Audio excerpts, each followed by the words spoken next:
Video उन्होंने देखी proof नहीं के है, साथ रखी है। क्या प्रूफ रखा है उसमें? उन्होंने क्या कर रहा हूँ, दिखाई। क्या कर रहा हूँ मैं, बताइए जरा मुझे। सर, आप मैं वीडियो रखी है, अब मैं वीडियो में कहीं चल रहा हूँ पैदल तो मैं जाऊंगा नहीं? सर वो वीडियो आपकी नहीं है, आपके किसी करीबी की उन्होंने रील्स भेजी हमें जो अभी दिखाई है। मतलब मेरे को दिखाइए, मैं उसका जवाब दे सकता हूँ। अब मुझे क्या पता कौन करीबी है वो ये आरोप लगा रहे हैं उनकी। वो उनका एक व्यक्तिगत मामला है।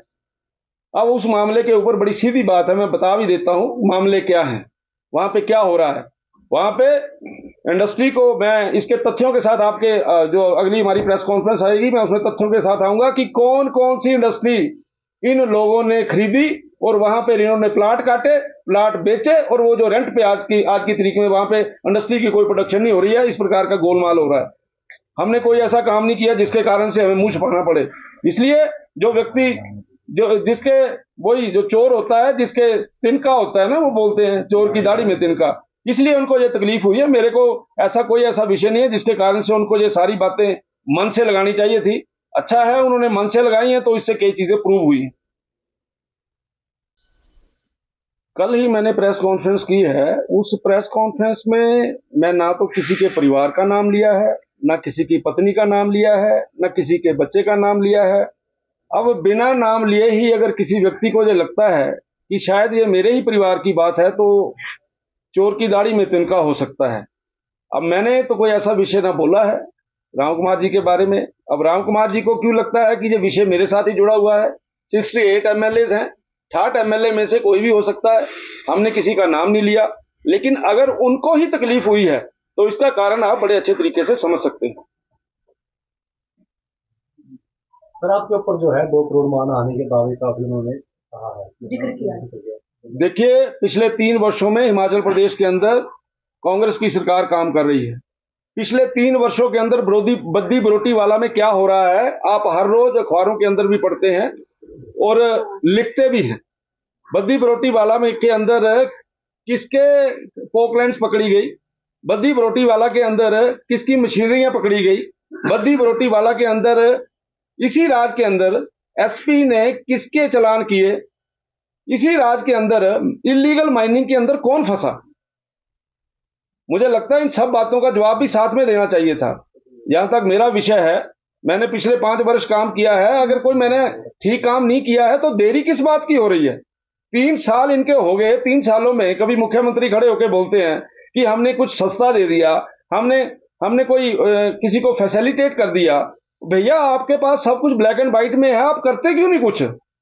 ये केवल और केवल लोगों को गुमराह करने की बात करते हैं। ये केवल और केवल ऐसी बातें करते हैं जिसके कारण से आम व्यक्ति जो है वो उलझा रहे। ये ऐसा नैरेटिव बनाने की कोशिश करते हैं कि कुछ ना होते हुए भी कुछ हुआ है। और ये जो बातें आप बोल रहे हैं, अगर उन्होंने मानहानि के दावे की बात कही है, मैं इन चीजों से डरता नहीं हूं और ना ही मैंने कोई ऐसा काम किया है अपने राजनीतिक जीवन में। 27 वर्षों के राजनीतिक जीवन के अंदर मुझे एक बार मंत्री बनने का मौका मिला है। यहां तक बद्दी बरोटी वाला में जाने की बात है, मैं गया हूं बद्दी बरोटा वाला के अंदर, लेकिन उनको वो रिकॉर्ड नहीं आपको दिया कि उस समय में बद्दी बरोटी वाला में जिस समय गए तो उस समय कितने चलान हुए।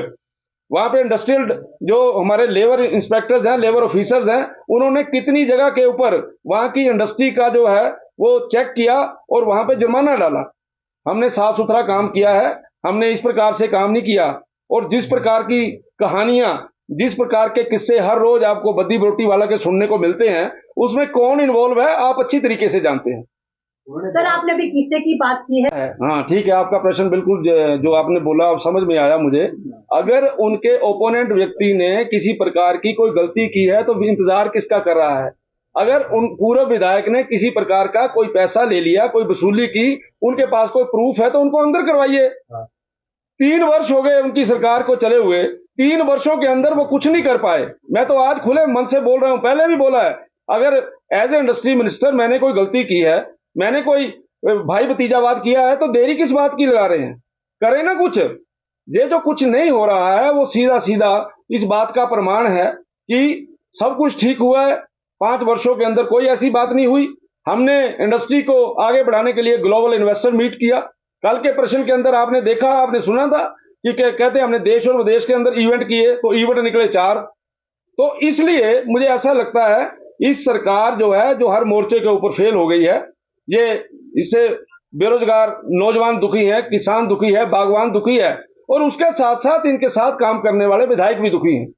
और जहां तक जो आदरणीय श्री राम कुमार जी ने जो यहाँ पे विषय रखा है, मुझे नहीं समझ आई कि उनको कोई किस बात का फोबिया हो गया, रातों रात क्या हो गया ऐसा जिसके कारण से उनको लगा कि सारी बातें उन्हीं के ऊपर केंद्रित हैं। उन्होंने ये सिद्ध कर दिया कि 68 एमएलए में से केवल मैं ही ऐसा एमएलए हूं जिसके ऊपर ये बात हो सकती है। इसलिए मुझे ऐसा लगता है, हमने तो कोई ऐसा विषय छेड़ा नहीं, लेकिन ये पक्की बात है कि इस सरकार के समय में लूट खसूट हो रही है। इस सरकार के समय में हम जो इंडस्ट्री है उसको तंग किया जा रहा है। इस सरकार के समय में इंडस्ट्री से लूटा जा रहा है, इंडस्ट्री वालों को तंग किया जा रहा है। इसके बहुत सी खबरें आप रोज अखबारों में पढ़ते भी हैं और कई इसके प्रमाण हैं। और अगर हमारे बारे में कोई ऐसा विषय है, कोई ऐसी बात है, तो मैं चाहता हूं एक्शन करें। तो कह रहे हैं कि इंडस्ट्री के अंदर जो है इतना भाई कौन इनकार कर रहा है? मनीष करके उन्होंने नाम लिया है, उन्होंने कहा है कि पूर्व ड्रग कंट्रोलर वहां पे थे, उनके ऊपर इतना प्रेशर बनाया गया कि उन्होंने इस्तीफा तक अपना दिया। मनीष करोल तो एलओ थे भैया, मनीष तो कोई एलओ थे। हाँ, अगर कोई होगा ड्रग कंट्रोलर, विक्रम के अंडर नहीं आता ड्रग कंट्रोलर। भाई मेरे पास तो लेबर एंड एम्प्लॉयमेंट क्या नाम है, ट्रांसपोर्ट और इंडस्ट्री था, मैंने कहा बना दिया प्रेशर। इसलिए कंपनी का भी उन्होंने जिक्र किया